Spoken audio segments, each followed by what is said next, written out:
correcto? Es correcto, señora presidenta. Ya. De cuenta de los señores abogados que han solicitado el uso de la palabra conforme a ley.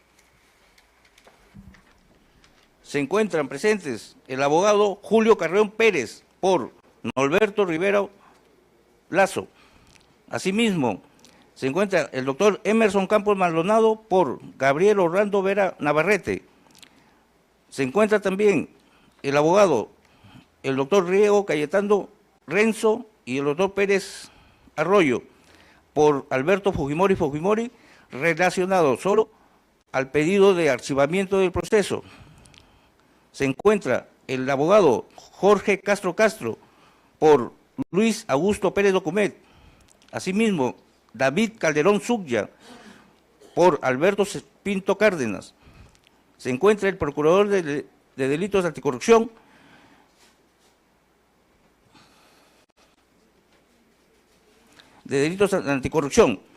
Asimismo, se encuentra la doctora Karin Cochache Méndez por Federico Navarro Pérez, la doctora Pinedo Torres por Santillán Galdós y la doctora Pichilingue Guevara por el acusado Pichilingue Guevara. Mediante decreto, el tribunal concedió el uso de la palabra a estos abogados defensores. Así es, señorita presidenta. ¿Por cuánto tiempo? Por 5 minutos. Ya. Señora presidenta.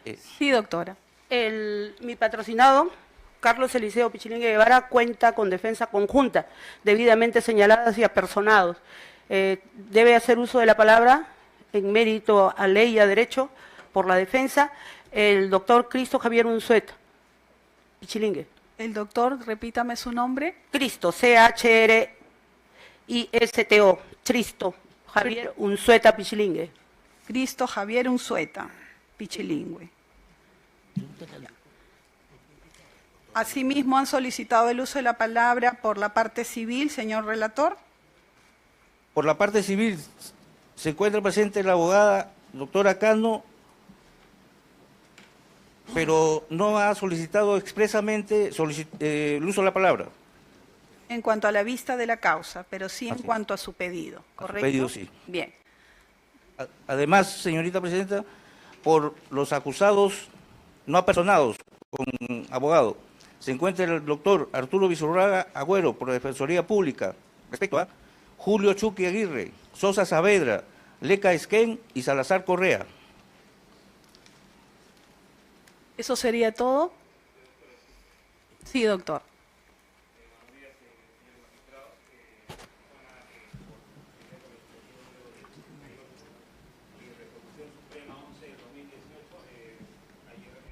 Me designa como procurador para ¿cómo se llama? En reemplazo del doctor Enco. Y también así hemos hecho llegar hoy del apersonamiento y la documentación para oralizar en esta audiencia el pedido que me encomienda el Ministerio de Justicia. Eso es caso, no.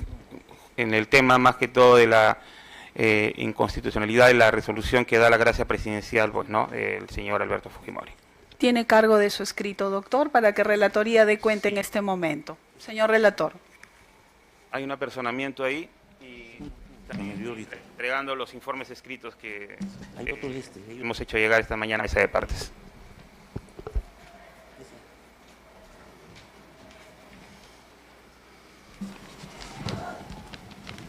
Señorita presidenta, se han presentado los escritos.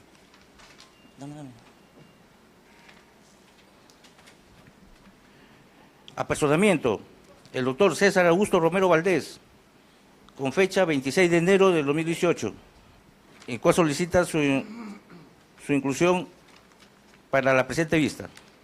¿Por parte de quién? Del doctor César Augusto Romero Valdés. ¿A quién representa el mencionado abogado? Al procurador ad hoc para el caso por valor de Pativilca. ¿Otro escrito? Otro escrito, informe por escrito, presentado por el doctor César Augusto Romero Valdés,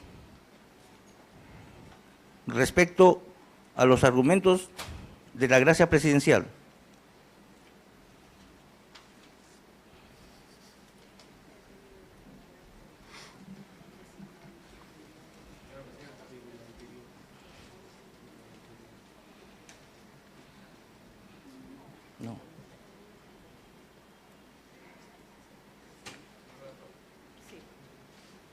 Bien. Antes de dar el uso de la palabra al abogado que está solicitando, vamos a verificar el tema de la Procuraduría del Ministerio de Justicia. Entendemos que se ha personado en la fecha por designación, pero ¿a quién reemplaza el doctor César Augusto Romero? Porque la ley orgánica en cuanto a la solicitud de uso de la palabra es expresa en cuanto a que se debe hacer dentro de 72 horas de la vista.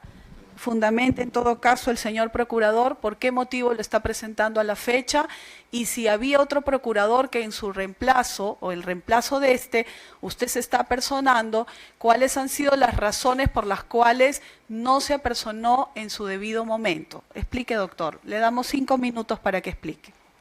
Gracias, señora directora de debates. En primer lugar, la designación de procurador ayer fue publicada en El Peruano, ahora ya de la tarde. En segundo lugar, la competencia que tenía el doctor Enco, especializado en delitos de corrupción, aunque en ese momento el delito por el que está viéndose esta causa es el delito en agravio del Estado, que sería asociación ilícita para delinquir, en ese momento estaba designado el doctor. Y ayer el Ministerio de Justicia vio por conveniente de que yo me apersonara como nuevo procurador ya para el caso Pativilca. Y la resolución, como la vuelvo a reiterar, ha sido publicada en El Peruano y es por eso que mi apersonamiento ha ingresado esta mañana, ya que recién he sido nombrado ayer. En todo caso, yo pediría por el derecho de defensa jurídica del Estado que yo vengo a sustentar en cuanto a la resolución suprema que declara favorable el indulto y gracia presidencial. Bien. Por eso que yo pediría es un término simplemente de fundamentar el tema que vengo yo representando. Pero ha quedado ya fuera del caso el doctor Enco, que es el procurador anticorrupción. Bien, doctor. Vamos a evaluar entonces el pedido.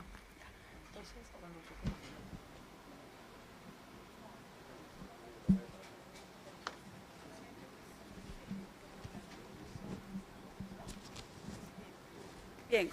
En cuanto a este apersonamiento, considerando el tribunal que ha sido mediante una designación que ha sido publicada en el Diario Oficial El Peruano como procurador ad hoc para el caso y atendiendo que esta designación ha sido reciente, por lo que en la fecha el señor procurador se hace presente, el tribunal estima que por derecho de defensa y de contradicción es menester escuchar a la Procuraduría del Ministerio de Justicia, cuyo representante se encuentra presente, y en el momento del acto de la incidencia se le concederá el tiempo que el tribunal estime conveniente. Bien. Hacía uso de la palabra el doctor Arroyo, brevemente, doctor, sí, porque estamos en verificación de acreditación. Sí, presidenta, buenos días. Es inobjetable, señora presidenta, que a esta parte procesal se ha permitido el uso de la palabra para lo que respecta el tema de la aplicación o no aplicación de la resolución suprema que otorga el derecho de gracia presidencial a mi patrocinado, el señor Fujimori. Lo que no ha quedado muy claro es el hecho de que también esta parte procesal solicitó en su momento, en fecha 21 de noviembre del 2017 también, no solamente hacer el uso de la palabra para lo que significa el control de acusación, sino también incluso nosotros fuimos quienes solicitamos que se realice la audiencia de control de acusación, la cual se ha programado para el día de hoy. Con lo cual, con esa aclaración, a fin de que se tenga presente y no se recorte el derecho de defensa. Bien. Efectivamente, por una cuestión de revisión del expediente, el tribunal verificó ese pedido y se hizo la solicitud y se exigió al señor relator que dé el informe, una razón por escrito. Se le insistió al señor relator y éste indicó que no había sido solicitado el uso de la palabra en ese extremo. Pero a lo señalado por el señor abogado y a lo verificado por el tribunal, se le llama severamente la atención al señor relator para que ejercite sus funciones con la escrupulosidad que el tribunal y la ciudadanía exige. En ese sentido, el tribunal verificó que efectivamente el señor abogado, con fecha anterior a la solicitud de la incidencia, que hoy también es materia de vista, solicitó el uso de la palabra para el control de la acusación y pidiendo también el control de la acusación, por lo tanto, también se le concederá el uso de la palabra en dicho extremo. Bien. Señor fiscal. Señora presidenta, habiéndose admitido la defensa, que es irrestricta, el señor Romero Valdés, sería importante que se corra también a las partes, sobre todo el escrito último que ha presentado él sobre los argumentos que tiene que ver sobre la gracia presidencial, para tenerlo a la vista. El tema de una vista, señor fiscal, es netamente oral, como usted sabe. Se escucha a las partes en igualdad de armas por el tiempo que el tribunal estime, y cualquier otra documentación adicional que su ministerio requiera se le podrá entregar de acuerdo a ley. En ese caso, el tribunal estima que los escritos presentados por las partes únicamente coadyuvan en la decisión que el tribunal tenga que tomar al evaluar el presente caso. Bien. Bien, entonces vamos a dar el uso de la palabra por el orden que ha mencionado el señor relator. Sí, doctor. Brevemente, por favor. Buenos días, señorita presidenta. También informar de que la Procuraduría Pública y el Ministerio de Defensa se encuentra presente en esta audiencia, dado que ha sido notificado y nos hemos apersonado el 22 de enero con un escrito presentado en la mesa de partes. Y yo estoy acá representando pues a la Procuraduría Pública y el Ministerio de Defensa.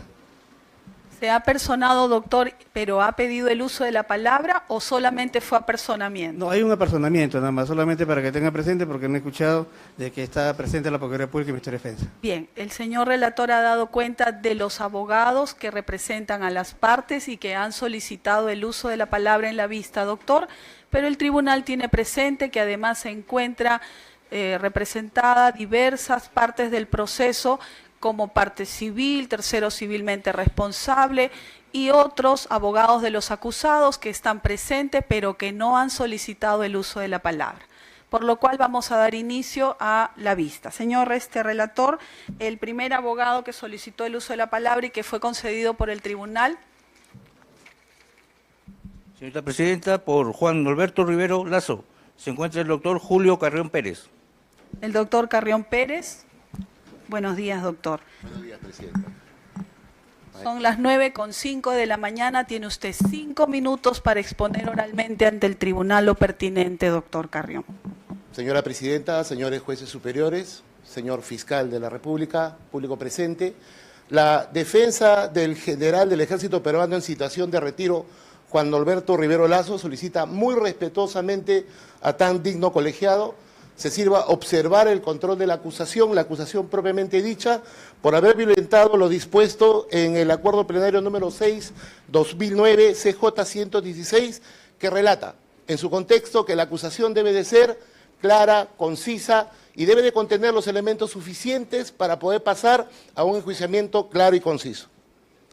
Señora Presidenta, es cierto que después de 25 años las personas tienen derecho a poder conocer la verdad de estos hechos que enlutó al pueblo peruano. Pero no deja de ser menos cierto que solamente respetando el debido proceso se podrá establecer las formas adecuadas en cual en sociedad podemos resolver nuestros problemas más puros. El control de acusación está basado esencialmente no en un alegato de defensa, sino en conocer de manera clara y concisa la forma en cómo debemos de pasar al juicio público con una acusación que contenga, por lo menos mínimamente, los criterios suficientes para poder establecer responsabilidad penal o no. Pero después de 25 años, señores jueces superiores, después de 25 años, un ministerio público a quien yo tanto respeto debió haber alcanzado a tan noble colegiado, por lo menos, una acusación que contenga de manera concisa los elementos por los cuales debemos de debatir si estos hechos fueron o no de responsabilidad penal de mi patrocinado. Nada de eso aparece en el expediente. Absolutamente ni una sola forma de poder guiar el juzgamiento de un hombre de 80 años de edad que sirvió a su país y que hoy llega frente a ustedes solicitando se observe de manera clara esta acusación. A mi patrocinado se le imputa el hecho de haber conformado parte de una cúpula negada, por cierto, para poder, con el hecho de ser general del Ejército Peruano, agenciar de medios logísticos y generar una acción criminal que conllevó a la lamentable muerte de ciudadanos peruanos. Pues bien, es más, el Ministerio Público, Presidenta, lo acusa por el delito de asesinato o homicidio calificado en el extremo de la alevosía. Alevosía, presidenta. Alevosía que de alguna u otra manera todo el criterio jurídico peruano entiende solamente se le compete al autor material. La alevosía se le podría competir a un autor mediato, como fue calificado mi patrocinado, pues no. Eso lo conoce la doctrina, eso lo conoce todos los que operamos el derecho y tratamos cada día de ser mejores y justos para nuestros clientes. Le quedan 2 minutos. Sin embargo, esta alevosía es parte de la acusación. Tampoco el control de acusación contempla que Juan Norberto Rivero Lazo ya fue juzgado en una corte militar. Claro, esta resolución fue materia de una interpretación constitucional y una posterior ley, pero lo cierto, presidenta, es que se pagó una reparación civil. Y esta reparación civil que fue pagada tampoco comprende parte de lo que precisamente la actora civil va a solicitar como un futuro pago de la reparación civil. Entonces la imputación se encuentra severamente afectada, presidenta. No hay reparación civil. Y en ese extremo, ya la reparación civil ha sido pagada por el Estado peruano. Eso tampoco contempla el carácter propio de la acusación. Finalmente, presidenta, para no abusar de su tiempo, me permito también considerar que parte de esta estructura acusatoria contiene defectos claros de temporalidad. No se puede pasar a juicio público sin por lo menos establecer de manera clara la responsabilidad de mi patrocinado en acusación, diciendo por lo menos si ordenó matar, ¿cuándo? ¿Cómo? ¿Dónde? ¿Con qué testigos? ¿Cuándo lo hizo? ¿De qué forma lo hizo? ¿De qué manera circunstanciada llegó al objeto para poder dar una orden criminal con responsabilidad penal? Debe culminar, señora. Por todas estas consideraciones solicito muy respetuosamente, integrando cada uno de los puntos de mi acusación, se sirva a observar las mismas y retornar al Ministerio Público por ser de justicia y derecho. Muchas gracias, presidente. Bien, señor abogado. Luego de culminado los pedidos de uso de la palabra, el tribunal hará el correr traslado al señor fiscal y si lo tiene a bien hacer algunas preguntas ya a cada una de las defensas, ¿ya? Siguiente abogado, señor relator. Por Gabriel Orlando Vera Navarrete se encuentra el doctor Emerson Campos Maldonado. El doctor Campos Maldonado. Igualmente, doctor, tiene el uso de la palabra por 5 minutos, son 9:11, lo escuchamos. Señora Presidenta, señores vocales superiores, representante del Ministerio Público, colegas de la defensa aquí presentes, audiencia, tengan todos muy buenos días. De igual forma, por la defensa del ciudadano Gabriel Orlando Vera Navarrete, Emerson Campos Maldonado, su abogado, ejerceré hoy el control de acusación, ya en el sentido como se refirió mi colega anterior. Haré precisión de los defectos formales que establece esta acusación, pero quiero partir de una premisa, señora Presidenta. Esta acusación contempla 2 expedientes, el del caso Cantuta y el del caso Pativilca. En ese sentido, mi patrocinado ya fue sentenciado por el caso Cantuta. Se le sentenció a 15 años de pena privativa de la libertad, de los cuales lo ha cumplido cabalmente. Salió libre, señora Presidenta. Cumplió sus 15 años de lo que fue condenado y hoy acusado por el caso Pativilca. Y quiero hacer esa diferenciación porque la acusación, más de precisar el objeto de acusación, lo que hace es confundir entre los hechos de Cantuta con los hechos de Pativilca. Y eso a razón de, en la acusación, se le imputa a mi patrocinado ser coautor del presunto delito contra la vida, cuerpo y la salud, homicidio calificado asesinato y que se le imponga una pena de 25 años de pena privativa de la libertad. ¿Cuál es el hecho objeto de imputación a mi patrocinado? No lo ha definido la Fiscalía, como sí para otros imputados. Rivero Lazo, Nicolás de María Hermosa Ríos, cometió tal y tal. Aquí lo que se ha ceñido solo es a decir, imputación concreta en el caso caraqueño, para Vera Navarrete, en relación a los demás coprocesados, ¿no? Y empieza a señalar a los demás agentes pertenecientes al Grupo Colina y dice, Gabriel Orlando Vera Navarrete, quienes solo fueron agentes de inteligencia bajo el mando de Martín Rivas. Esa es la imputación concreta para este caso y que se le intente imponer 25 años de pena privativa de la libertad. no ha desarrollado según lo que dice pues el acuerdo plenario 6/2009 para un control de acusación. Hay que revisar que la imputación debe ser necesaria y completa. Vera Navarrete, sí, coautor del delito de asesinato, ¿por qué? Participó en fecha tal, ¿no? Estuvo al mando de tal persona, dirigió a los señores, presento testigos. Eso no pasa en este caso. Y esto queda corroborado porque está foja 10 de la acusación.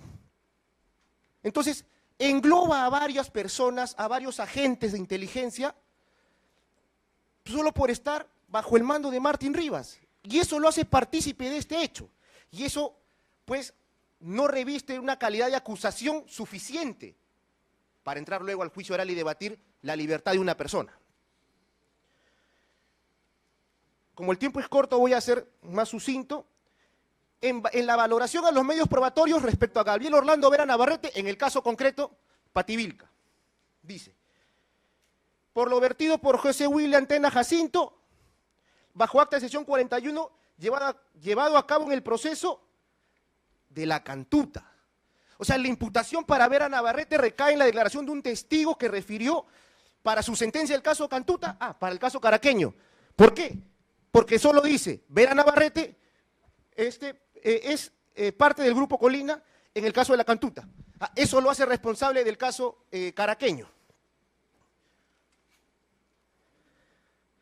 La acusación fiscal debe contener elementos de prueba que sustenten la participación de una persona, cómo es que se realizó el hecho, lamentable por cierto, del asesinato de varias personas. Debe ir culminando, señor abogado, le queda 1 minuto. Perfecto, señora Presidente. Es claro, no existe una imputación concreta hacia Gabriel Orlando Vera Navarrete, haciendo la diferencia que es esto para el caso Pativilca. Él ya fue sentenciado en otro caso. En el tema de la imputación del delito, para su comisión del asesinato se refiere al caso Cantuta, pero él está en caso caraqueño. No hay una individualización de la persona en el caso en concreto que va a ser objeto de debate.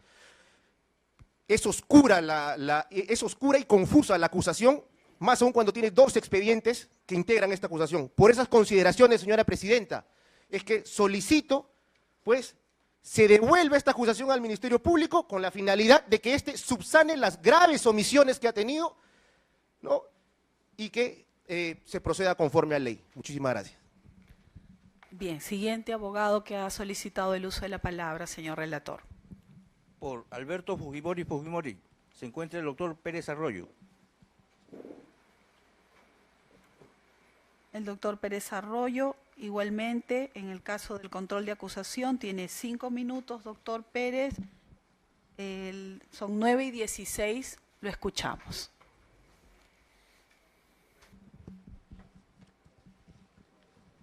Con su venia, señora Presidenta. Esta parte procesal ha estimado por conveniente, en el extremo que se refiere al control de acusación, solicitarle al tribunal que devuelva la acusación fiscal por lógicas de incompletitud y deficiencia en los cargos formulados contra el señor Fujimori.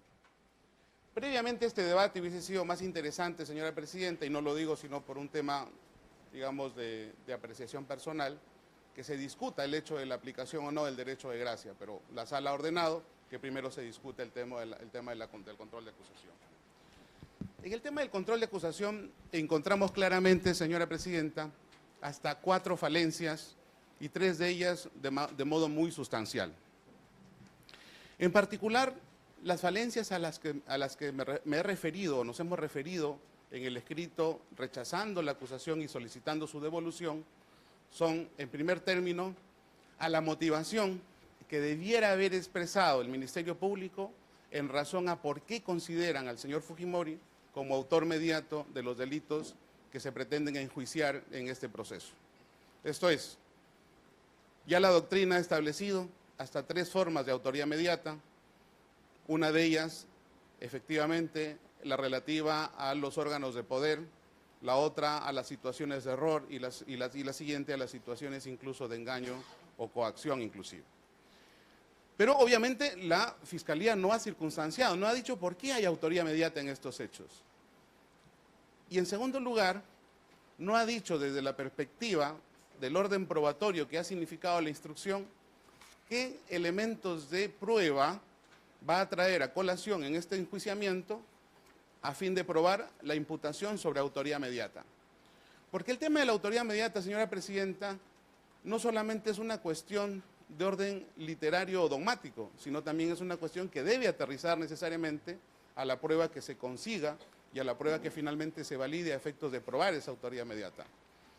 Aunque discrepemos incluso respecto de lo que significa la génesis de la autoría mediata luego de la Segunda Guerra Mundial y la necesidad que hubo en el mundo para trabajar los EVA de Nuremberg, efectivamente su constitución y su creación dentro del ámbito del contexto internacional se dio a una necesidad de punir, a una necesidad de castigar. Por tanto, desde el momento en que uno establece imputación por autoría mediata, sabe claramente a dónde va a llegar. Esto es, desde el momento en que está empezando el juicio, sabe que a este señor lo hay que condenar. De hecho, la construcción probatoria para probar la autoría mediata fijará o prefijará un camino sobre el cual construir toda esa carga probatoria. Pues esto es lo que no ha hecho la Fiscalía, ni siquiera eso, que es lo más fácil. En segundo lugar, ha establecido una lógica de imputación de lesa humanidad. Hay que recordar, señora presidenta, que este caso no comienza con una imputación por lesa humanidad. Este caso comienza el 15 de noviembre del año 2011 con una imputación por delitos comunes. Esto es, asesinato y otros más que en términos de imputación en ese momento se dieron por parte de la Fiscalía. Luego se abre instrucción en junio del 2012, también por estos cargos, y recién en octubre o noviembre del 2012 es que existe una necesidad de la Fiscalía para precisar que los hechos que se someten a investigación o que se estaban sometiendo a investigación en ese momento estaban también definidos por un tema de lesa humanidad. Pero claro, lo que no nos dice la acusación fiscal es, si citas el Estatuto de Nuremberg, ¿qué apartado del Estatuto de Nuremberg permite sostener que estos hechos también son de lesa humanidad? Porque hay que recordar que el Estatuto de Nuremberg y lo que sucedió en Nuremberg y luego en Tokio son los que fundamentan el derecho internacional humanitario. Pero no nos dice cuál es el elemento, cuál es, mejor dicho, el apartado del Estatuto de Nuremberg que sustenta su acusación por lesa humanidad. Le queda un minuto, doctor Pérez Arroyo. Permítame, si acaso, 2 minutos más, si fuera tan amable, porque obviamente estamos en una situación de motivación respecto de... Y este es el último punto. Culmine con el minuto y luego evaluamos si le concedemos. Muy bien, le agradezco. Y, señora presidenta, lo que dice el Estatuto de Nuremberg en términos de consecuencias no es la calificación de un hecho u otro como lesa humanidad. Lo que dice el Estatuto de Nuremberg es solamente respecto de las consecuencias de estos hechos que podrían considerarse como de lesión a los valores universales. Entre ellos, y básicamente, el de la imprescriptibilidad de los hechos. Pero la acusación fiscal comete otro error, que quiere aplicar combinadamente el Estatuto de Nuremberg con el Tratado de Roma. Y hay que recordar que el Tratado de Roma es del año 98 y en Perú se internaliza recién en el año 2002 o 2003, con lo cual obviamente había imposibilidad o hay imposibilidad de aplicar las consecuencias de lo que significa ello. Entonces, Su tiempo estas dos... culminado, doctor. Vamos Sí, a ver, ¿cuánto tiempo solicita adicional? 1 o 2 minutos más para terminar. El tribunal le concede 2 minutos, doctor Pérez Arroyo. Muchas gracias. Señora presidenta, entonces, tenemos estas dos grandes falencias. El tema de la motivación respecto de la autoría mediata, tres grandes falencias. El tema de la prueba respecto de la autoría mediata y el tema de la aplicación de la normativa internacional para la calificación de lesa humanidad. Recordando siempre, señora presidenta, que la lesa humanidad se incorpora al proceso no de inicio el 15 de noviembre o el 6 de junio, cualquiera el plazo que uno pueda empezar a computar, sino en octubre del 2012.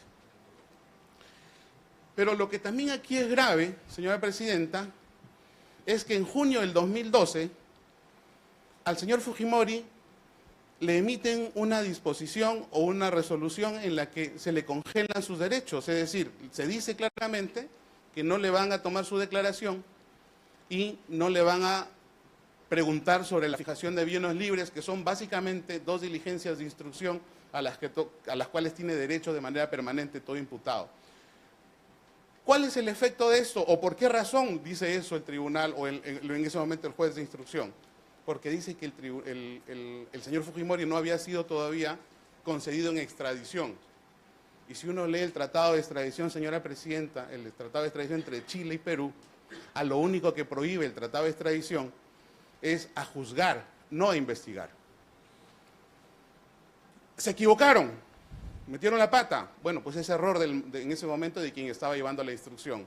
Pero lo que en términos constitucionales pasó aquí es que sometieron a indefensión al señor Fujimori, con lo cual hay una retahíla de nulidades procesales que en términos de efectos limitativos de derechos y limitación al derecho de defensa, incluso llegan a diciembre del 2013 en la que se emite una disposición de finalización de instrucción sin haberle siquiera preguntado el nombre al señor Fujimori, cosa que podían haberlo hecho, porque como reitero, el tratado de extradición entre Chile y Perú a lo único que le prohibía era a juzgarlo, no a instruirlo o a investigarlo.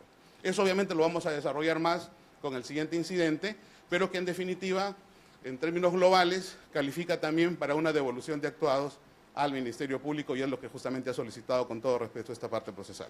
Bien, Gracias. doctor. Siguiente abogado. Por Luis Augusto Pérez Documet se encuentra el doctor Jorge Castro Castro. El doctor Jorge Castro tiene Muchas gracias. la palabra por el término de 5 minutos. Empezamos 9:24, doctor. Ok, muy amable. Independientemente del tiempo que me he dado, el señor Pérez Documet fue comandante general de las Fuerzas Especiales y consecuentemente habría tenido una participación directa en la conducta y probablemente necesite 2 minutos más. Muchas gracias. Señor magistrado, señor fiscal, colegas de la defensa, público en general, señores periodistas. Pérez Documet, en la época que se producen los hechos de la cantuta, era comandante general de la Dirección de Fuerzas Especiales del Ejército. Consecuentemente, él tenía una cadena de comando que muchas veces hemos tratado en los temas de derechos humanos y que a alguien se le ocurrió decir que eso significaba la fórmula de entender cómo se vinculaba el comandante general para que el soldado o el que ejecuta la acción haya recibido una orden. Pero el documento tenía la menor idea de lo que iba a pasar ese día con el profesor y con los alumnos. Pero el documento estaba en su casa, estaba cumpliendo sus labores normales. Al día siguiente, a las 6 de la mañana, se entera porque un señor oficial, teniente Portela, va y le dice, hemos matado a los alumnos y hemos matado al profesor. ¿Y dónde? En Sedapal. ¿Y usted qué diablos es para haber hecho eso? ¿Quién le mandó allá? Lárguese. Lo votó. Eso está escrito y eso está reconocido. Por esa razón, señora magistrada, yo tuve la oportunidad de obtener la variación de mandato porque él estuvo con mandato de detención y salió con una resolución interesante de la señora Sakikurai, doctora Sakikurai. Si esto es así, entonces, ¿cómo es que él ahora, en esta acusación, está como autor mediato de secuestro agravado? Bien, al margen de estas consideraciones, entonces, tenemos otras consideraciones. ¿Cuál fue la línea de mando, de comando que muchas veces se establecen acá y que se utiliza para procesar a los comandantes generales y establecer una responsabilidad y al Estado peruano? El señor Pérez Documet está claramente en todos los juicios determinado que él tiene una dependencia directa del Comando Conjunto de las Fuerzas Armadas. Y luego él es una reserva estratégica y esa es su línea de comando. Y de ahí para abajo él tiene otras unidades. El señor Pérez Documet no tiene nada que ver con el presidente de la República. Entonces, ¿cómo podemos establecer la famosa línea de comando? Ahí está el problema, que lo establezca el Ministerio Público y me diga, entonces, ¿cómo es que otra unidad del servicio de inteligencia ingresa a unidades que estaban bajo control, como la Universidad de la Cantuta, para sacar a estos muchachos y llevarlos hasta por allá, por el Ramiro Prialey, secuestrarlos, matarlos, después al día siguiente volverlos a quemar? Lamentamos mucho lo que ha pasado, pero Pérez Documet no tenía la menor idea de lo que había pasado. Por lo tanto, el Ministerio Público debe de establecer esta línea porque el servicio de inteligencia, ya están sentenciados, el Grupo Colina, autores materiales de algunas de estas situaciones que se han producido y que Pérez Documet no ha participado. Al margen de esto, señora magistrada, quiero decir lo siguiente. Le queda un minuto, señor abogado. Muchas gracias. El tema relacionado con la reparación civil en la eventualidad que sea sentenciado Pérez Document ha sido pagado por el Estado. Él ha sido procesado en la justicia militar. Ellos han sido procesados no porque se les ha ocurrido, sino por una ley de 1985. Consecuentemente, eso debe estar contemplada en la acusación también. Por lo motivo por el cual debe ser devuelto para que integre esta situación el Ministerio Público. Muchas gracias. He terminado. Siguiente abogado, señor relator. Por Alberto II Pinto Cárdenas se encuentra el doctor David Calderón Zugya. Doctor Calderón. Muy buenos días, señora presidenta, señores integrantes de la sala. Empezamos, doctor, 9:28. Tiene el uso de la palabra por el término concedido. Gracias, señores del Ministerio Público de la Defensa, distinguidos colegas, público, señores periodistas. Nosotros venimos a solicitar que la presente acusación vuelva al Ministerio Público por la serie de irregularidades que han mencionado mis colegas anteriormente, así como las que vamos a mencionar nosotros. Es necesario que el Ministerio Público sepa distinguir lo que es el Servicio de Inteligencia Nacional de lo que es el Servicio de Inteligencia del Ejército. Ambas unidades son diferentes, con presupuestos diferentes. En este estado, el Servicio de Inteligencia del Ejército tuvo dos jefes. El año 1991, el coronel Silva Mendoza, quien, según memorandos que mencionan en la acusación, es el que dio la partida de nacimiento del Grupo Colina. Es la persona que proporcionó toda la logística y recursos económicos con autorización del director de inteligencia. En ese entonces, el año 91, mi patrocinado Alberto Pinto Cárdenas no trabajaba en el Servicio de Inteligencia del Ejército, trabajaba en otra unidad. Entonces, no puede el Ministerio Público acogerse a una situación diferente para inculpar a Alberto Pinto Cárdenas de hecho que no ha cometido. Uno. Dos, menciona que se ha proporcionado apoyo logístico y recursos económicos. El Ministerio Público desconoce totalmente la normatividad.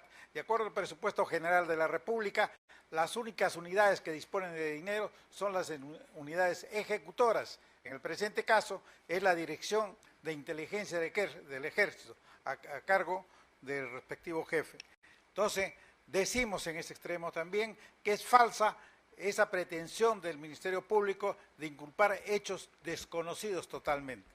Igualmente, tenemos que manifestar nuestra sorpresa cuando toda la acusación menciona solamente que el cargo que se tiene contra Pinto Cárdenas es haber sido jefe del Servicio de Inteligencia del Ejército y no desarrolla que el hecho de haber sido jefe del Servicio de Inteligencia del Ejército ha cometido determinados actos dolosos o reñidos contra la ley.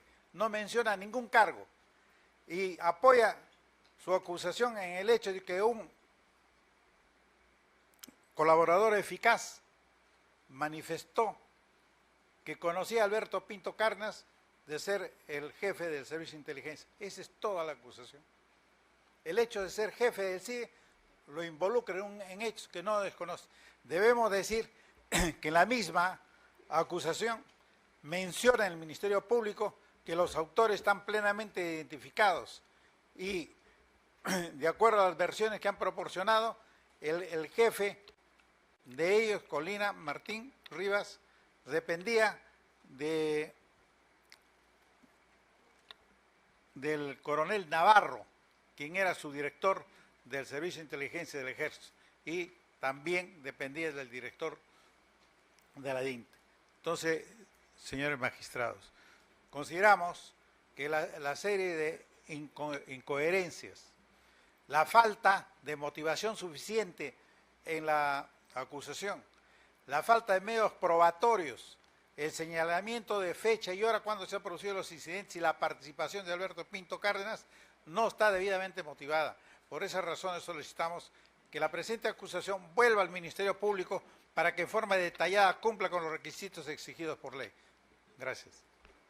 Bien, señor abogado, se le felicita por escrupulosamente utilizar los tiempos concedidos. Siguiente abogado, señor relator. Por Federico Navarro Pérez se encuentra la doctora Karin Cochache Méndez. La doctora Cochache Méndez también tiene el uso de la palabra por el término concedido. 9:33, doctora, puede efectuar su oralización. Señora Presidenta, señores vocales, abogados de la defensa, señores del Ministerio Público y público en general. En esta ocasión me permito hacer algunas observaciones a la acusación emitida por el representante del Ministerio Público. En este caso, específicamente respecto a mi patrocinado, el señor Federico Augusto Navarro Pérez, a quien se le imputa el haber sido jefe del Frente Interno de la DINTE, así como jefe del destacamento Colina en el año 1992, por lo que fue el enlace entre el Grupo Colina y el jefe de la DINTE, habiendo recibido órdenes del general Rivero Lazo para intervenir y posteriormente eliminar a 6 pobladores de Pativilca y 9 estudiantes y un profesor de la Universidad de Cantuta. Respecto a esta imputación, señores magistrados, quisiera que se haga una nueva evaluación porque mi patrocinado recién asume este cargo como subdirector de la DINTE recién a partir del año 1992. Entonces, entendemos que él no tenía ninguna vinculación porque los hechos también fueron a partir de enero de 1992. Entonces, si evaluamos una permanencia del conocimiento que él tuvo y de las órdenes que él pudo acatar, no hay ninguna justificación en la acusación, en los argumentos que el fiscal acusa contra mi patrocinado. Asimismo, quiero resaltar respecto al punto que toca respecto a mi patrocinado al considerarlo como autor mediato. Autor mediato, sí, lo considera por el cargo que él tuvo, mas no fundamenta los actos en los que él tuvo participación directa. No se especifica quiénes daban las órdenes, quiénes obedecían y tampoco ello ha sido corroborado con medio probatorio alguno. Además, tampoco creo que en toda la acusación han encontrado elementos de convicción suficientes como para demostrar la responsabilidad penal de mi patrocinado, por lo que en el caso específico de la Cantuta, separándolo del caso caraqueño, en el caso de la Cantuta hacen una imputación respecto a 2 delitos: asesinato con alevosía y desaparición forzada. Si nos vamos específicamente al delito de asesinato con alevosía, él, al considerarlo como un autor mediato, no podría haber actuado con alevosía. Ese punto creo de real importancia como para encontrar una imputación directa respecto a mi patrocinado. Asimismo, es de real importancia tocar el punto de los delitos considerados al inicio de esta investigación como delitos comunes y con el tiempo fueron y están siendo considerados en la acusación como delitos de lesa humanidad. Esto con un fin para no poder dar la prescriptibilidad de estos delitos. Por lo que, en defensa de mi patrocinado, señores magistrados, en esta ocasión pido que se observe respecto a la imputación directa de mi patrocinado, respecto a estos puntos de autoría mediata, delitos de lesa humanidad y también tomando en consideración que mi patrocinado ya fue investigado por el tema de la Cantuta, en donde por el fuero militar fue absuelto. Y creo de real importancia que este punto sea nuevamente evaluado. Gracias. Bien, doctora. Siguiente abogado. Por Pedro Santillán Galdós se encuentra la doctora Pinedo Torres.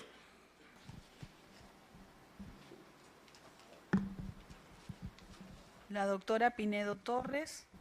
Doctora, igualmente tiene el uso de la palabra por el término concedido. Son 9:37, puede iniciar. Ya. Señor presidente, señores magistrados, representantes del Ministerio Público, de la Procuraduría, de la defensa de la parte civil y de demás colegas de la defensa. En el presente caso, en el caso de mi patrocinado Santillán Galdós, debemos señalar lo siguiente, ¿no? Puesto que la acusación, ¿no?, manifiesta una suerte de contradicción, ¿no?, respecto a una ejecutoria que es el 4104 del 2010. ¿Por qué? Puesto que en la acusación hace mención en todo momento y a lo largo de la misma que mi patrocinado habría participado en los hechos, en este caso de la Cantuta, como en los hechos del caso caraqueño, puesto que supuestamente sería parte integrante del destacamento del Grupo Colina, en otras palabras. Sin embargo, no toma en consideración una ejecutoria que es materia de cosa juzgada. Para efectos de realizar una acusación, no puede pues ir en contra de una ejecutoria que es materia de cosa juzgada, como es el 4104, donde mi patrocinado Santillán Galdós Pedro fue absuelto, fue declarada haber nulidad la sentencia y absuelto en Corte Suprema, y no ser, por tanto, integrante del Grupo Colina. Es por ese sentido, pues, no podría en la acusación hacer mención en los medios probatorios para sustentar su imputación. Ha mencionado constantemente, incluso al inicio y durante toda la acusación, ¿no?, por ejemplo, informes de eficiencia que supuestamente sería parte de dicho destacamento. Esa situación torna, pues, en contradictoria a una ejecutoria suprema respecto a mi patrocinado. Y en ese sentido, eso se tendría que corregir, ¿no?, y en todo caso devolver la acusación a efectos de poder, digamos, corregir esa contradicción que existe, digamos, respecto a una ejecutoria como es ese caso. Por ese motivo, en todo caso, que se tome en cuenta y sea devuelto inmediatamente. Ya no iré en el fondo, pues porque el fondo ya tendría que ser en un juicio. Pero en este caso estamos cuestionando ese aspecto. Eso sería todo. Siguiente abogado, señor relator. Por Carlos Pichilingue Guevara, se encuentra la doctora Mariela Pichilingue Guevara. La doctora señaló que ha acreditado a la defensa también del doctor Cristo Javier Urrutia, ¿no? Unzueta. Unzueta. ¿Va a hacer uso de la palabra usted, doctora, o el doctor Unzueta? Estamos hablando que la acusación fiscal, doctora, y en igualdad de armas y trato, pido los 7 minutos concedidos a mi colega anteriormente y lo voy a distribuir en 3 minutos y medio cada uno, porque el doctor tiene que expresarse y yo también. Yo tengo los temas claros y él también. Ya, vamos a ser, doctora, claros también nosotros como tribunal. Cuando hay una acreditación y un apersonamiento de defensa conjunta, un solo abogado tiene derecho a uso de la palabra, porque si no estaríamos violentando la igualdad de armas. Entonces, perfecto. ¿Quién va a hacer el uso de la palabra, doctora? ¿Su persona o el doctor Unzueta? Bueno, estamos hablando que en este caso voy a hacerlo yo. Bien, tiene 5 minutos, doctora. Son las 9:41. Tiene el uso de la palabra. En primer lugar, saludo respetuosamente a la sala. En segundo lugar, a mis colegas y a todos los presentes. Debo decir enfáticamente que mi patrocinado es totalmente inocente de los hechos imputados, que no existe ningún medio probatorio actuado para la imputación realizada deficientemente por el señor fiscal, por cuanto el señor fiscal es defensor de la legalidad y la está vulnerando. Es responsable de la carga de la prueba, tanto de cargo y de descargo, dirige el proceso. ¿Qué es lo que sucede con el señor fiscal? En el numeral 17 dice que está acreditada la existencia de un grupo Colina. ¿Qué grupo Colina? Un colega que me antecedió le puedo decir que en el expediente por ante la Comisión Interamericana 13.261 han sido admitidos todos los medios probatorios aportada por la que habla la abogada defensora y mi patrocinado, en donde se ha reconocido que el Estado peruano violentó los derechos de mi patrocinado en cuanto a plazos razonables y volverlo a juzgar nuevamente por causa ya juzgada. Es decir, en la Cantuta él recibe del fuero privativo militar la sentencia.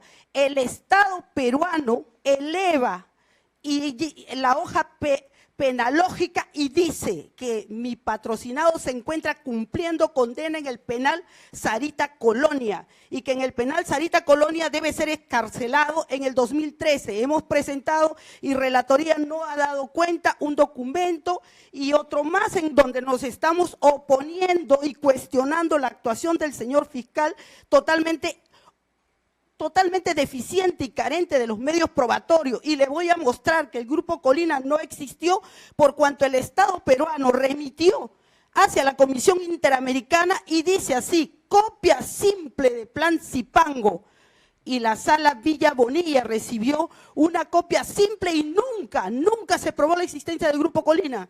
Prueba de ello que estamos para solución amistosa en fuero internacional. Copia simple de parte de segundo, fundamentos de hecho, y no existía nada. En segundo lugar, la tipicidad. El señor fiscal imputa a mi patrocinado hechos que nunca cometió y confunde en su acusación el caso Cantuta con Caraqueño. Señor fiscal, ponga atención. Usted no puede decir que en el caso Caraqueño, y tengo que leerlo, dice: del mismo modo se tendrá en consideración lo vertido por Tena Jacinto en el acta de sesión, audiencia pública, expediente 03-2003.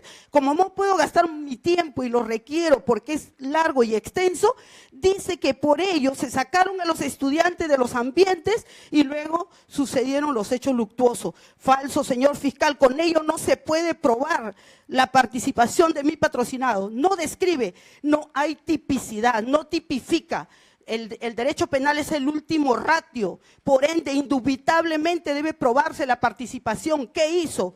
Jerárquicamente dice que estaba aprobado el Grupo Colina. Falso, señor, porque Cubas Portal fue declarado inocente en sentencia consentida y se decía que era parte del Grupo Colina y se decía que había proporcionado a mi patrocinado como administrativo del Grupo Colina para que pudiera actuar a nombre del ejército. Falso. El Estado peruano nunca tuvo un grupo ni paramilitar, ni tampoco se puede aplicar el Estatuto de Roma, que en su artículo 7 tipifica las acciones que sí realizó el terrorismo en contra de población civil indefensa.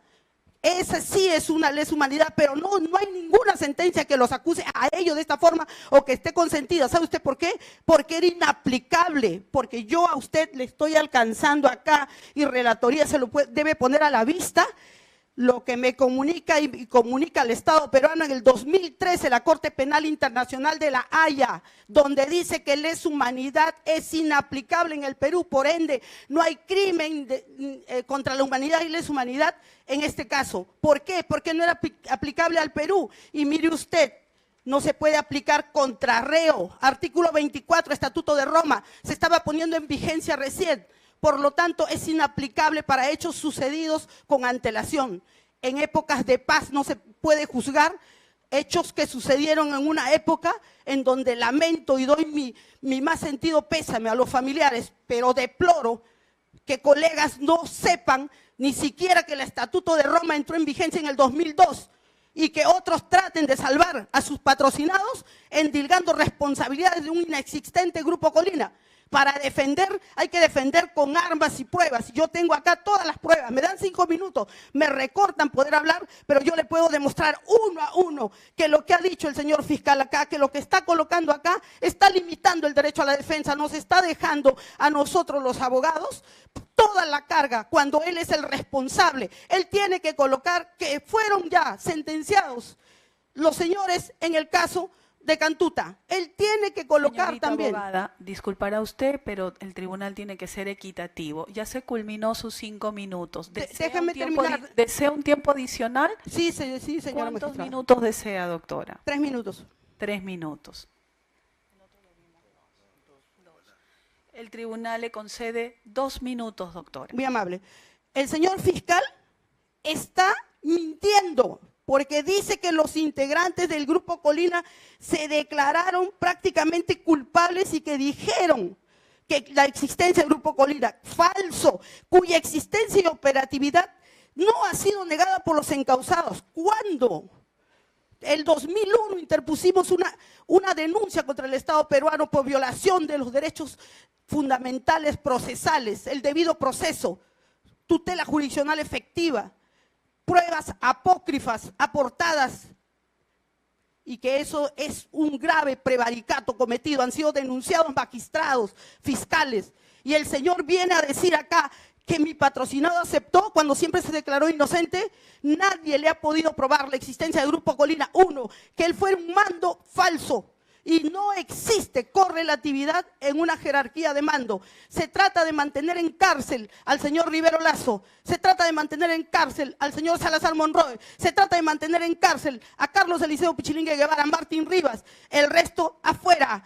¿Qué pasó en el 2001 cuando la coordinadora comunicó a la Comisión Interamericana que estaban haciendo todos los trabajos para que los terroristas pudieran salir de la cárcel? ¿Qué dijeron? Ya tenemos más de 1000 fuera y 2000 están esperando salir porque le vamos a dar la vía del indulto, porque no le podemos dar la revisión de sentencia. Nosotros sí fuimos, y aquí cito a una persona que siempre tienen a bien decir, el señor magistrado César San Martín Castro, quien se ha pronunciado públicamente y que dijo que no se podría aplicar lesa humanidad porque no estaba la figura jurídica tipificada en el Perú, y la tipicidad es base con la legalidad de todo ordenamiento jurídico, y todo juez que no acate puede ser denunciado. Asimismo, son amnistiados, y la ley de amnistía no ha sido anulada porque hay un fallo del Tribunal Constitucional en donde se dice que la ley de amnistía es constitucional. Por ende, ¿qué hacemos acá? Si se ordenó que se anulen todos los hechos, que se sobresean las causas, que se archive, y hay aquel que se atreviera a volver a juzgar. ¿Y cómo no lo hicieron? Muchas gracias, señora, pero hay muchísimo por qué hablar y requiero, por favor, que se tramite donde estoy pidiendo que finalice la causa Cantuta y que se separe mi patrocinado de todo proceso y se extinga la acción penal. Bien, siguiente abogado, señor relator. Para el control de la acusación, señorita presidenta, ya no hay abogado con uso de la palabra.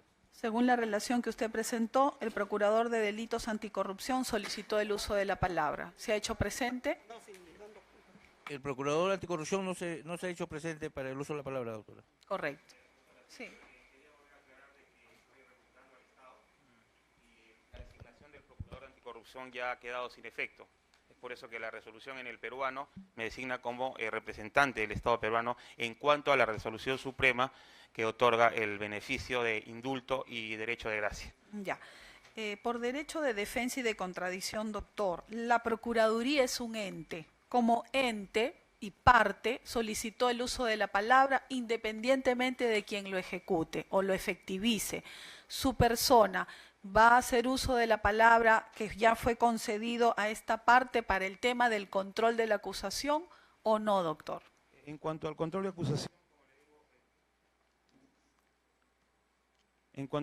acusación, ha quedado ya el procurador sin efecto. Yo he venido más que todo en representación del Estado, pero en cuanto a la resolución suprema, que creo que es un incidente que va a ser debatido posterior a esto. Bien, nos queda claro.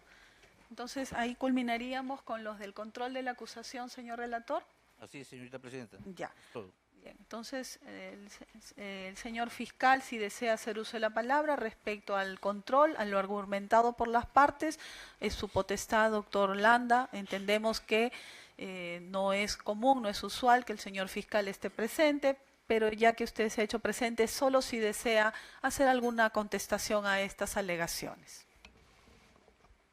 Señora presidenta, señores vocales, señores abogados de las partes, usted lo ha resumido en breves minutos, en breves segundos. En realidad, hemos escuchado atentamente y con todo derecho reclaman ellos un poco más en el dictamen acusatorio escrito. Sin embargo, estimamos que en virtud del acuerdo plenario 6-2009, precisamente más en los puntos 8, 10 y 15, que es base principal para el control de acusación, estimamos que hemos cumplido con el título de imputación precisando los elementos legales del hecho punible con fundamento jurídico. Asimismo, el petitorio de la acusación consideramos que es completo y preciso, el fundamento de hecho es suficiente y estimo que la sala en su momento evaluará la ponencia, las declaraciones prestadas por cada uno de los abogados respecto de sus patrocinados. Nada más, señora presidenta. Vamos a hacer alguna pregunta, señor vocal. ¿Alguna pregunta? Bien. Sí. Sí, doctor. Puede hacerlo. El señor fiscal ha dicho que respecto a este tema en concreto, la Fiscalía entiende que ya hizo lo que tenía que haber hecho y no puede hacer más. Sí puede hacer más, señora juez, sí puede hacer más, señora presidenta, y debe hacer más. El 225 del Código de Procedimientos Penales, en el apartado segundo, establece claramente la obligación de la Fiscalía de circunstanciar, de motivar y de extender en términos argumentativos las razones por las que lleva a juicio a una persona. Efectivamente, el Acuerdo Plenario 6/2009 tiene efectos restringidos en lo que significa la posibilidad incluso de sobreseer una causa con la sola dinamicidad o la dinámica procesal que significa la oposición a la acusación, porque obviamente la vinculabilidad entre acusación y autoenjuiciamiento es una vinculabilidad abstracta, es decir, presentada la acusación necesariamente se tiene que ir a un juicio oral. Sin embargo, la obligación del 225.2 es clara. Y en ese sentido, la objeción que ha presentado nuestra parte procesal a efectos del tema del control de la acusación es decirle al señor fiscal, oye, me están acusando a mi patrocinado por coautoría, o por autoría mediata, perdón, pero no me estás diciendo a qué nivel de autoría mediata te refieres con tu acusación. No me estás diciendo qué pruebas tiene respecto de la autoría mediata. Solamente porque fue presidente de la República, tenía que saber, se le exige saber todo lo que pasa en su gobierno. Ese es el ámbito motivacional sobre el cual está construyendo su acusación por autoría mediata. Obviamente eso es imposible de establecer a partir de la ejecución entre lo que significa el control de acusación del Acuerdo Plenario 6/2009 y la obligación que tiene el 225.2 del Código de Procedimientos Penales. Y un segundo extremo que también es necesario recalcar y tener claro, referido a lo que ha dicho el Ministerio Público, es, vamos a ver, aquí hay dos normas internacionales o dos estatutos internacionales que el Ministerio Público está utilizando para llevar a juicio a estas personas, en especial, o pretender llevar a juicio al mío por lo menos. El de Nuremberg, el Estatuto de Nuremberg y el Tratado de Roma. El Estatuto de Nuremberg no tiene efectos tipificantes, no tiene efectos incriminatorios, no tiene efectos de recogida de conductas y su elevación a conductas prohibidas de manera internacional. Lo que dice es, o lo que establece son lógicas de imprescriptibilidad, nada más. Y además, tampoco respecto del Estatuto de Nuremberg ha dicho cuál es el artículo o cuál es la circunstanciación normativa o estatutaria para la cual utiliza o por la cual utiliza para efecto de la acusación. Y es claro, como ya lo hemos dicho también en su momento y lo ha sostenido hace un momento algún abogado de la defensa, que el Estatuto de Roma tampoco es aplicable en este caso. Y ya lo ha dicho también la doctrina y ya lo han dicho además los magistrados que en su momento incluso fueron objeto de un habeas corpus y el Tribunal Constitucional, en el caso Barrios Altos y La Cantuta, quedó claro también en ese sentido. Es decir, si Nuremberg no tiene efectos tipificantes y el Estatuto de Roma no se puede aplicar en este caso, ¿por qué entonces estamos hablando de lesa humanidad? Tendría en todo caso que motivar y decirnos por qué. Obviamente, en ese sentido, la defensa muestra su objeción y su rechazo respecto de este extremo y que por lo menos tendría que tener una respuesta en términos del tribunal, efectos de que el Ministerio Público desarrolle, argumente y tendría que devolverse la acusación en este sentido. Muchas gracias. Bien. Señora Presidenta, por favor. No, doctora, ya hemos culminado el tema del control de la acusación. Hay algo muy importante. En todo caso, si usted quiere hacer una réplica a lo que ha señalado el señor fiscal sobre ese punto, ya, brevemente, doctor. Ya. Señora Presidenta, debo aclarar que el señor fiscal no puede pretender llevar a proceso si es que no revisa que ya la Corte Penal Internacional de La Haya se pronunció al respecto. No hay lesa humanidad. Es un documento que lo tiene usted. El señor es defensor de la legalidad, pero usted ejerce el control de la legalidad. Por lo tanto, usted debe revisar que nosotros le hemos aportado ese medio probatorio en donde en el 2013 resuelve, porque nosotros nos presentamos, yo presenté a mi patrocinado en la Corte Penal Internacional de La Haya para que se presente y sea juzgado. Por lo tanto, ese documento es válido. Asimismo, debe modificar, no puede confundir Cantuta con Pativilca, no puede incriminar hechos que no sucedieron, no puede faltar a la verdad. Bien, entonces ahora pasamos a la incidencia presentada por la parte civil y la defensa del acusado Fujimori. La señorita abogada, señor relator de cuenta. Señorita Presidenta, respecto al escrito presentado por la abogada de la parte civil, con fecha 29 de diciembre de 2017, mediante el cual solicita se convoque audiencia a fin de argumentar la solicitud para que la Sala declare inconstitucional la resolución suprema y concede el indulto y derecho de gracia por razones humanitarias a Alberto Fujimori Fujimori. Para ello se encuentra presente la doctora Gloria Cano Legua. ¿El pedido fue proveído por el tribunal con alguna temporalidad para el uso de la palabra o sin temporalidad? Sin temporalidad, señorita Presidenta. Bien. Entonces, doctora Cano, se le pregunta qué tiempo aproximadamente requiere para sustentar oralmente su pedido. 8 a 10 minutos, señor. El tribunal le concede 10 minutos, doctora Cano. ¿Lo puedo hacer, señor? Y por favor, se les pide silencio, sino personal de seguridad, para que apoye con desalojar a las personas que estén interrumpiendo la sesión. Ya estamos en otro punto, por favor. La doctora Cano. ¿Me permite? Lo escuchamos. Sí. Muchísimas gracias, señora presidenta, señores magistrados, señor fiscal, colegas de la defensa.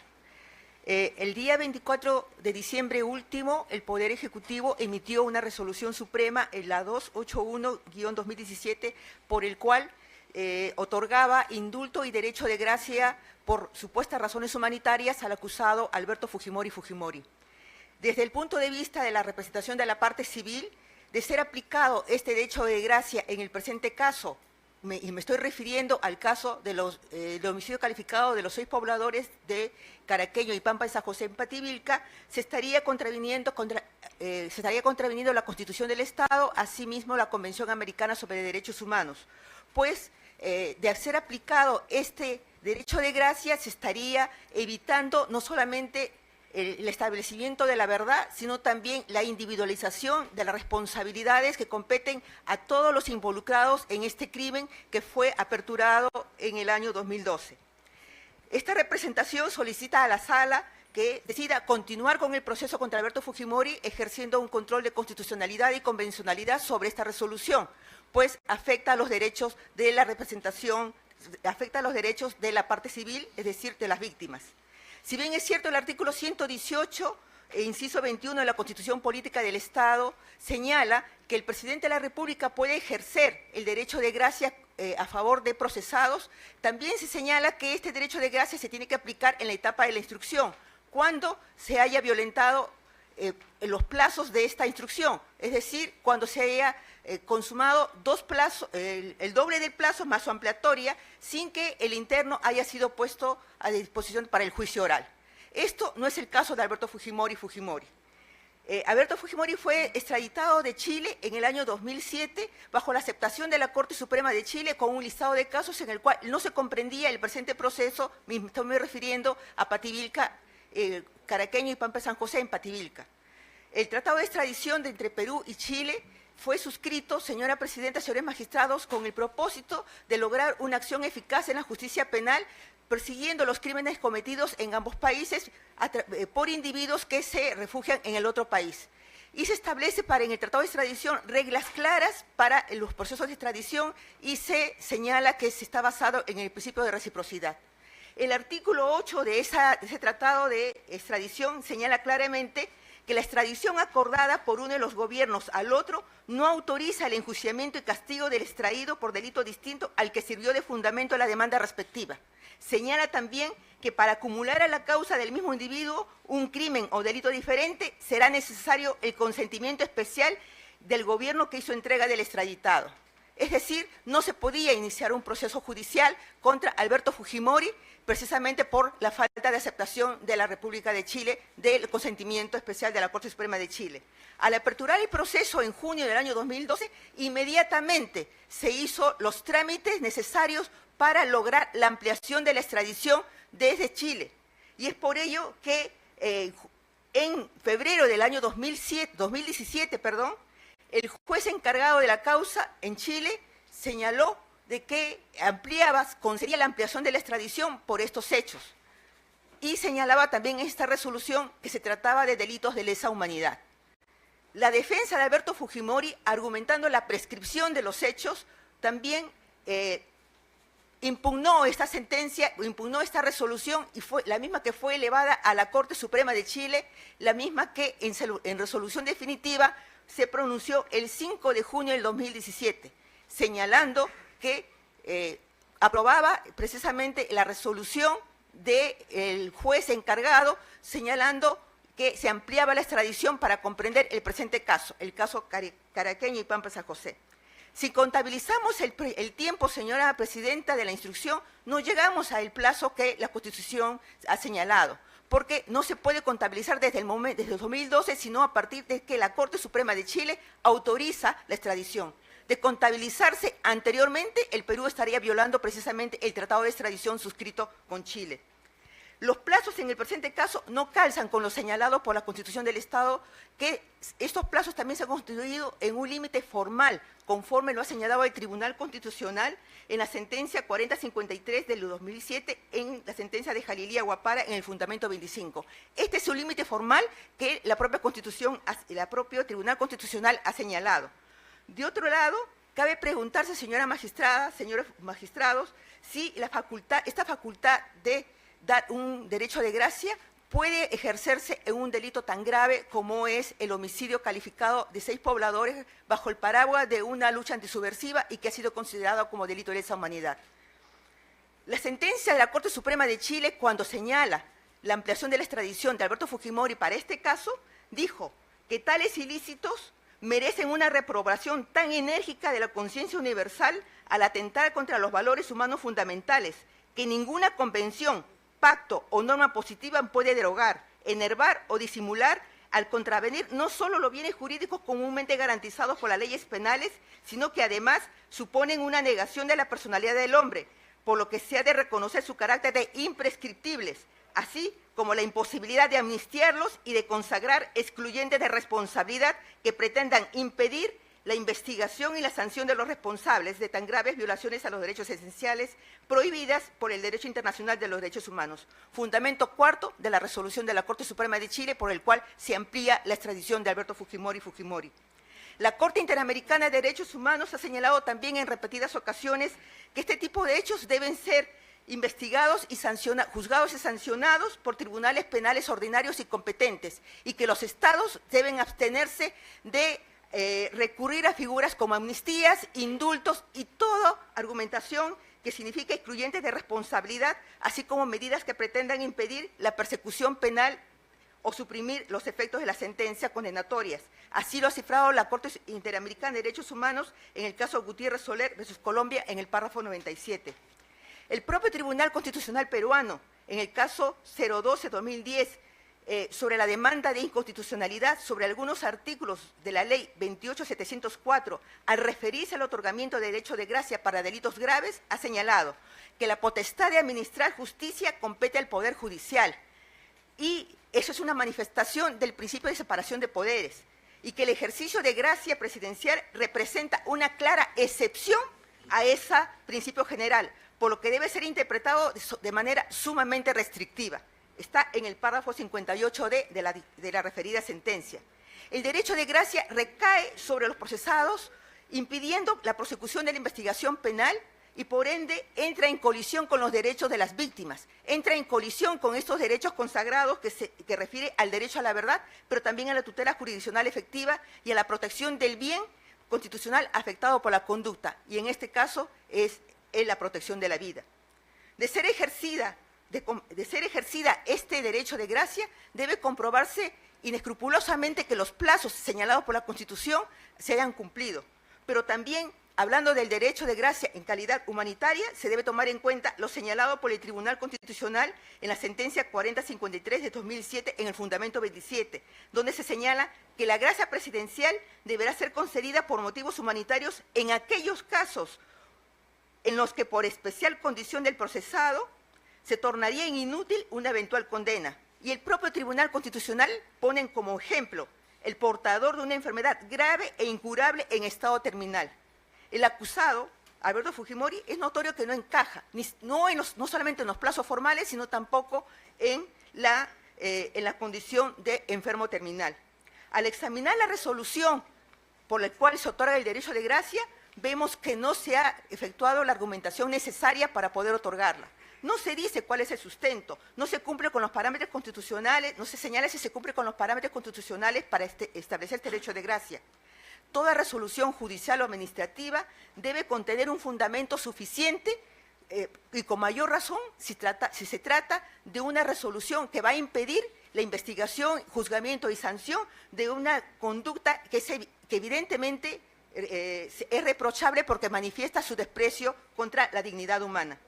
El Tribunal Constitucional, en el caso Vera Navarrete, señaló que la gravedad de estas conductas ha llevado a la comunidad internacional a plantear expresamente que no pueden oponerse a obstáculos procesales que tengan por propósito eximir a una persona de sus responsabilidades en graves crímenes y violaciones del derecho internacional humanitario y los derechos humanos.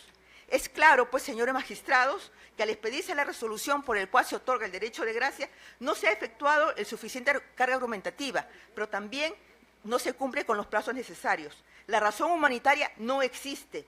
La evaluación médica de la cual se señala en la resolución por el cual se otorga el derecho de gracia hace un catálogo de enfermedades propias de la edad del acusado y que pueden ser controladas tranquilamente con medicamentos y con tratamientos, tal como lo ha venido siendo hasta el momento. Doctora Cano, su tiempo ha vencido. ¿Desea un tiempo adicional para culminar? Culmino en 1 minuto, doctora. Ya. Sí, vamos entonces 1 minuto.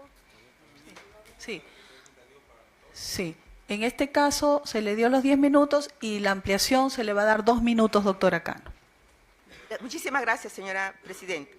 En el caso de Alberto Fujimori, fue sometido a una junta médica penitenciaria donde previamente se había modificado también los lineamientos para establecer esta junta médica penitenciaria, incluyendo a su médico tratante.